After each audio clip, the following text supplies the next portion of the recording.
What's going on, guys? Michael Harris here, coming at you today with another video talking about e-commerce and one of the biggest questions everybody has in this industry. Should I start with a niche store or should I start with a general store?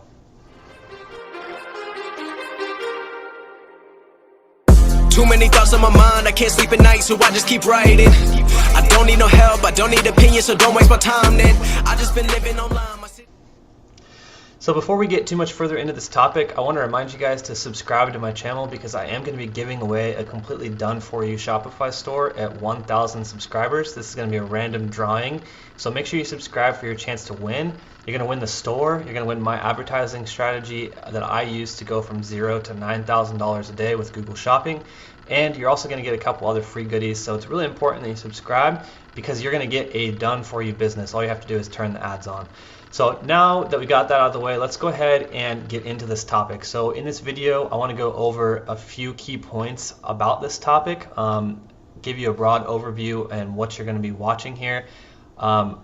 First of all, I want to break down what a general store is versus what a niche store is. For those of you who do not know, maybe you're brand new to e-commerce, I don't know, and you might not know what that is. The pros and cons between each niche store and general store do have pros and cons of their own, so I want to break those down for you as well. Also, I want to give you my strategy on how I go from testing products in a general store to scaling out niche stores, and how I'm going to be doing this a lot more in 2020 because it works well. And then also at the end of the video, I'm going to tell you when exactly, like what exactly some of the key pointers are and when exactly you should actually transition into a niche store, as well as give you some key pointers that you can use to help accelerate the growth of your niche brand. So first of all, what is a niche store and what is a general store? If you don't know what that means, a niche store could be compared to something like PetSmart or Petco in physical retail locations. That's a niche store. They only sell pet products. You can also get more niche, so somewhere like a local pet shop might only sell like dog food or something, you know, like your local dog shop or your local cat shop. I don't know, just an example. There's probably not that many stores like that now that I think about it, but you never know.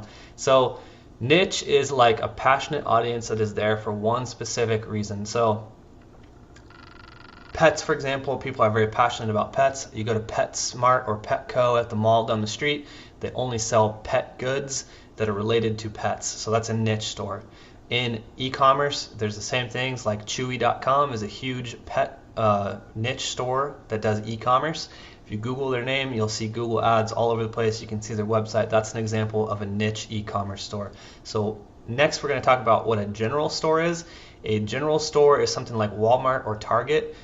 In the physical retail world, you can go into Walmart and Target. You can buy everything you need in one location. And you know the names. It's like a big time company. There's probably many more that you can think of in your specific location, but those are two examples of general goods type stores. They just sell anything and everything. The inventory is constantly changing. Every time you go in there, it looks different. That's a general store. So now what I want to talk to you guys about is the pros and cons of each general and or niche stores, and kind of transition with that into what I do and how I make my money with e-commerce. So first of all, let's break down general stores, the pros and cons. The most obvious things and easy things are it's really easy to test products in a general store. You can take any products and just start advertising it, and it makes sense if you set your general store up correctly. Which, to back up slightly on one topic, if you guys just like 90% of dropshipping stores are general stores. You can just Google them. Google a product that you know, like for example, I don't know, Google like a beard straightener. There's a winning product for you guys. That's, for some reason, there's like 100 people advertising that same thing on Google Shopping, and I mean, I wouldn't recommend trying that, but you can try to sell it if you want. Beard straightener, you can see there's like 100 different general drop shipping stores. Some of them might be niche, I don't know, but that's a good place to start so you can see what they look like. As long as you're designing your Shopify store with like a generalized logo and a generalized look and feel that's not specific to one audience, that's a general store. So now that we got that out of the way, the pros of general stores are you can test products quickly and easily. So you can add products from any niche at any point in time and just start running through them and testing hundreds of products a day if you want, or per week, per month, however quick you want to move. You can test a lot. So That's one pro. The second pro is finding and scaling winners is easy because you can test so many products and you can run through so many products. So once you get your advertising strategy down and you get like what your store needs to look like to get conversions, you can find one easy in a general store. So some of the cons, especially with like generalized Shopify stores, are like, for example, going back to the beard straightener thing. If you see general stores on there that are selling beard straighteners or hair, like the heated comb thing that people use for their beard, you can look at those stores and they just don't, most of the time they just don't look that professional. Like a lot of drop shippers, they just, I don't know why, they like they don't put a lot of effort into the look of their store, and honestly they look pretty spammy. So in generally speaking, general stores, they don't convert as well, and they kind of like turn people off because they just like, I don't know, in my opinion, they just look spammy. If you looked at my stores, which I'll never show you, just to be honest and upfront, but if you looked at my stores, you'd have no idea they were dropshipping stores because they look legitimate and they look like something you want to buy from. But generally speaking, in like the dropshipping industry, where there's a lot of people trying to do the same thing, all of the stores, they just don't look that good. So that's one con, is it's hard, I guess, to be more specific, it's hard to make it like a like household brand that like you want to shop at like Amazon or something like that. It's just really hard to do, and they just don't look as professional. So the next con of a general store is there's a lot of competition. So for example, you can Google beard straightener right now and you can see that there's like 100 different stores trying to sell the same exact product, competing over like a $25 item. I can go in there and I can look at all of their stores and then I can find out what their other products are, if any, and I can just model after them and essentially just do the same thing that they're doing. And that's what happens in this industry unless you are transitioning into a niche and building a brand. You will get a lot of competition that takes your products and they model after you and they cut your price down, and it's very competitive. So with a general store, that does happen a lot more than a niche store. With a niche store, you have more like authority in that niche. So people are like in love with your brand and stuff, and they know that you're reliable, and we'll get more into that later. So yeah, the like general look and feel of the stores kind of turns people off, doesn't convert as high, and there's a lot of competition. Those are the two main cons of general stores. So now transitioning to niche stores, the pros and cons. One of the pros is that the conversion rates can be a lot higher because you're serving a passionate audience most of the time, and you have like a lot of products to do with that niche. So like people will come back and buy from you more if you're doing it right. And then also it's just like if you're advertising to people like that are in a passionate niche, they just buy more, like if you can find like a really specific niche, they will buy from you and they'll buy a lot more than like a generalized e-commerce store. So the next pro is that it looks more professional and knowledgeable. So like a lot of niche stores, they just give you a confident feeling when you're looking at them, and that you just know that like, okay, this store is specific to the niche that I'm referring to. So for example, if you go to chewy.com, that's a pet specific niche store. And if you're shopping on chewy.com, you can just know that like, okay, this is a niche that these people know what they're talking about. They probably have good products, high quality products, et cetera, et cetera. It's not coming from China. It's not going to take a year for me to get my product. Like I'm confident from buying from them. So that kind of goes along with the conversion rates, but it also gives people like an added boost in like security and confidence from buying from you. So some of the cons with starting a niche store is it takes a lot of time to build a brand, which is ultimately that should be your end goal with any e-commerce business, is to build a brand that people know, trust, and continue to buy from over and over again.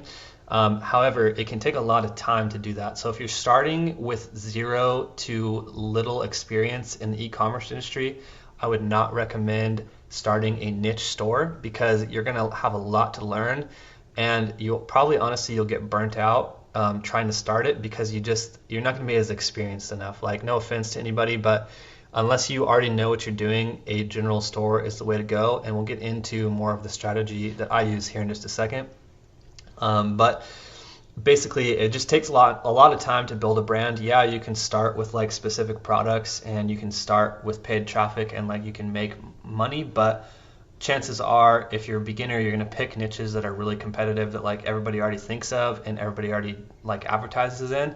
So like you just want to start with a general store so you can find better niches to transition into. So this kind of leads me into the next topic of this video, where I want to talk about the strategy that I use to start with a general store and then scale into niche specific stores. So first of all, what I did when I very first started was start a general store that looked like everybody else. I mean, everybody starts somewhere. You got to start with a general store just so you can get like experience under your belt and you know kind of how things operate. And so when I started my general store, I had the kind of overall, and this is what I recommend anybody does, I had the kind of overall intention of eventually I want to have e-commerce branded stores that like are niche specific, and it's like brands that people know and they trust and they buy from regularly. And I eventually want to start wholesaling and buying in bulk, which I'm, long story short, in getting into right now. And I eventually want to start buying in bulk and, you know, having faster shipping times and et cetera, et cetera. Like drop shipping really should just be the beginning of anybody's like journey in e-commerce. Even though a lot of people explain it as like the end result, this is just the beginning when you're drop shipping in a general store. And so like having that mindset of being able to scale, of wanting to be able to scale into a niche specific store and building a brand rather than just like a bunch of, you know, random products, I started testing niches that I thought were promising and that like looked good and looked like I could make money in. So I'm just going to use like the pet niche, for example. I don't really personally recommend going into the pet niche because it's like hyper competitive and it's a very cutthroat industry. There's a lot of people that you'd be competing against that have much bigger budgets than you. I can guarantee you they have much bigger budgets than you, and they're probably not watching videos like this.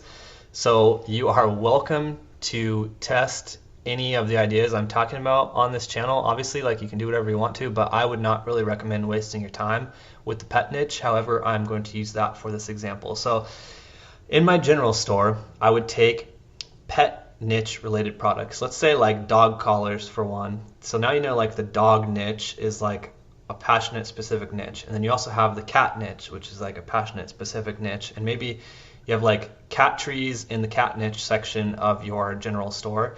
And then you have like dog collars in the dog section of your general store.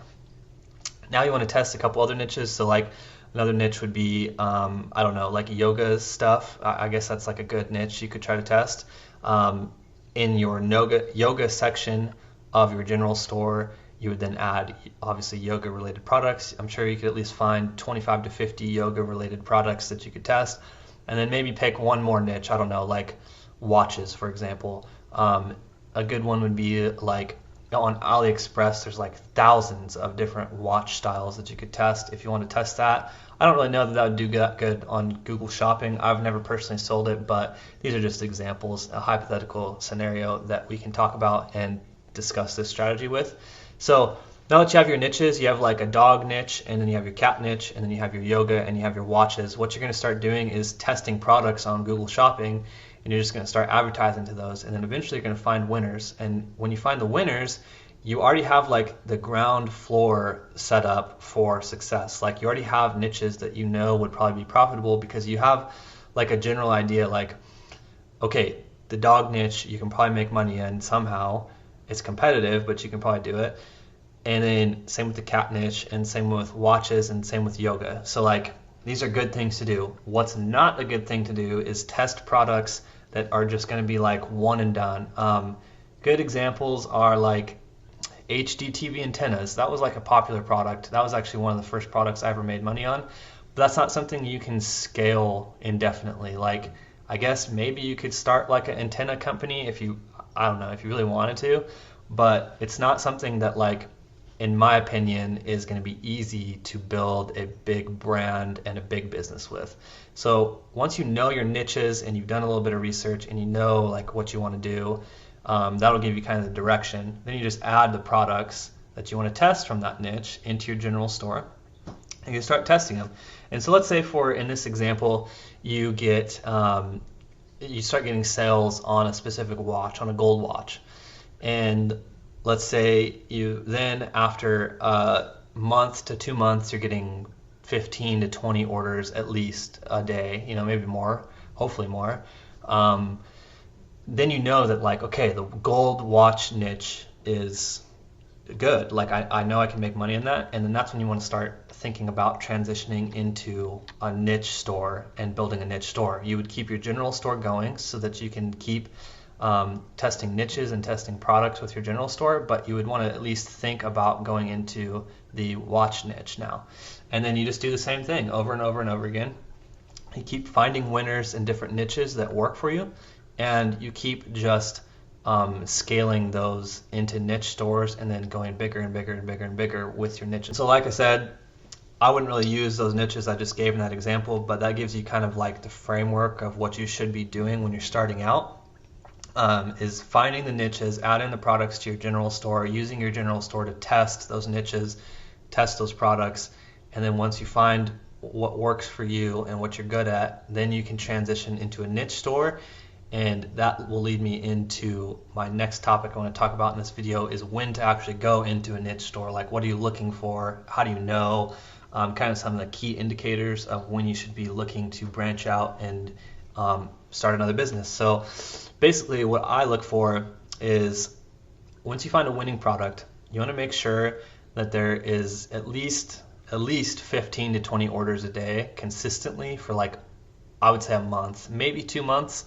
If you wait too long, sometimes other people can catch on. I don't know. It just kind of depends on like what you're doing, I guess. But I would say 15 to 20 orders for like a month shows you that like that's like a consistent niche to at least explore.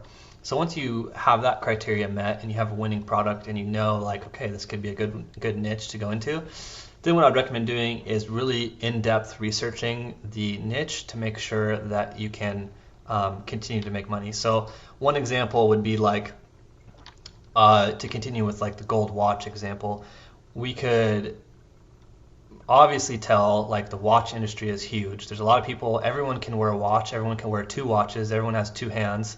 So like we know that there's potential to go big. There's big, huge watch brands like Rolex that sell watches for like $50,000 or whatever for a watch. And like, so we know there's potential, right? We know that that's like something that if you really got serious and you're like, oh my God, I want to like own a huge name brand watch company, you know that that's possible.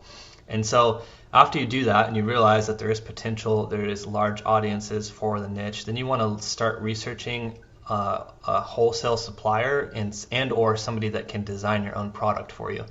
Now what you want to do, there's a difference between private labeling, like what people do with Amazon or with e-commerce in general. They put their own label on a product, and there's also a difference between that and like designing your own product from scratch. So depending on your niche, you might either want to only private label or you might want to design your own product from scratch. I don't know, it just depends. But if your product meets like both of those things, where you could do either or, great. If not, then one or the other is good. So you want to be able to at least private label, if not design your own product. And you want to find suppliers on Alibaba that can do that for you. And if your product meets that requirement, then great. That's like one of the most basic ones that you're going to need, because you obviously eventually want to be buying it in wholesale. So that leads me to the next topics of, you'll want to be able to research if you can ship these products using Amazon fulfillment centers or other 3PL warehouses. Sometimes stuff they can't ship it because of like batteries or whatever. I don't know what the issues are with some of them specifically, but like sometimes you just can't ship products from 3PL warehouses because of the cost. So you really want to research that before you get started with a niche and before you try to blow it up.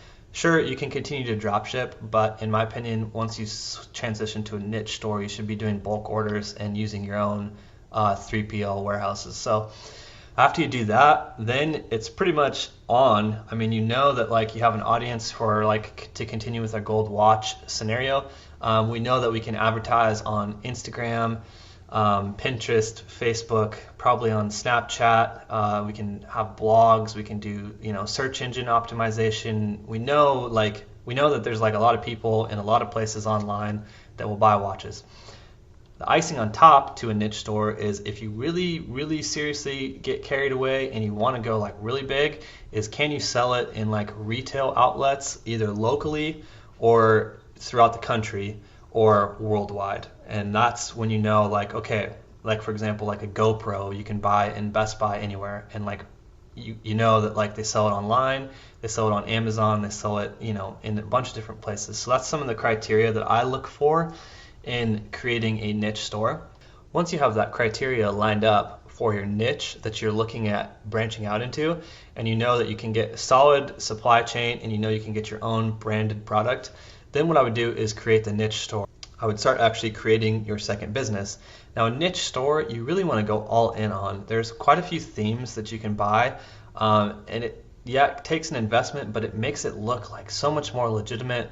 If you buy a paid theme for your e-commerce store and you build legitimate looking social media accounts, that is like half the issue that people struggle with niche stores, is making it look legitimate. You want to look like you know what you're talking about. Hopefully you do at this point, but you want to look really professional, and you want to look like you want to give people, you know, 100% confidence that they should be buying from you in your niche stores. And once you do that, I mean, it's on. Like, all you got to do is start doing social media and paid advertisements, like we all know everything about. And that's when you can really scale into higher prices, and you can really scale into better profit margins and really optimize down to every single fine detail you can and pull the most profit out of it. Yeah, you can make money with a general store, but at the end, you want to start with a general store and then transition to niches, and then scale your niche stores even bigger. So I really hope this video made sense to you guys. These are the exact tactics that I use. I'm actually building a niche store right now, and I just found a new niche from testing it in my general store, and these are the exact topics I use. And I just went from $0 to $9,000 a day using Google Shopping, and I mean, I'm going to transition into a niche store now and hopefully continue doing the same thing and using these same principles that I went over in this video. So like I said in the beginning of the video, please make sure you subscribe to the channel. I'm going to be posting videos regularly 3 times a week going forward. And I am also going to be giving away a completely done for you Shopify store, as well as my winning advertising strategy. And that Shopify store is going to be full of at least 10 products, maybe 15, 20, I don't know, that are guaranteed to get you sales as long as you follow my strategies that I'm going to give you. So once again, guys, thanks for watching. I hope you enjoyed this video. Have a great day, and we'll see you next time.